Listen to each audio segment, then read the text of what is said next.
বলিউডের প্রিয় মুখ শেহনাজ গিল হঠাৎই অসুস্থ হয়ে হাসপাতালে ভর্তি হয়েছেন। লো ব্লাড প্রেশারের সমস্যায় ভুগছিলেন অনেক দিন ধরেই। মঙ্গলবার রাতেই খবর ছড়িয়ে পড়লে ভক্ত অনুরাগীদের মধ্যে উদ্বেগ দেখা দেয়।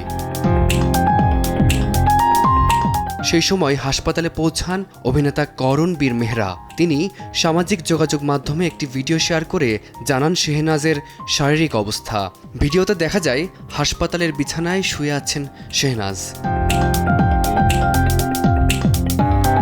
করণবীর ভিডিওতে সবাইকে অনুরোধ করেন শেহনাজের জন্য প্রার্থনা করতে। মজা করে বলেন, দেখুন তো কি অবস্থা ওর। সেই কথা শুনেই হেসে ফেলেন শেহনাজ। অসুস্থতার মধ্যেও অভিনেত্রীর সেই ছোট্ট হাসি ভক্তদেরও খানিকটা স্বস্তি দিয়েছে। বিগ বসের পর থেকেই শেহনাজ গিল দেশের নানা প্রান্তে জনপ্রিয় হয়ে উঠেছেন। যদিও তার যাত্রা শুরু হয়েছিল পাঞ্জাবি সিনেমা দিয়ে। সম্প্রতি কলকাতায় একটি নতুন পাঞ্জাবি ছবির শুটিং শেষ করেছেন তিনি। আপাতত ভক্তদের একটাই কামনা, শেহনাজ দ্রুত সুস্থ হয়ে আগের মতো প্রাণবন্ত হাসি নিয়ে পর্দায় ফিরুন। ফারদিন মাঝার, সময় সংবাদ।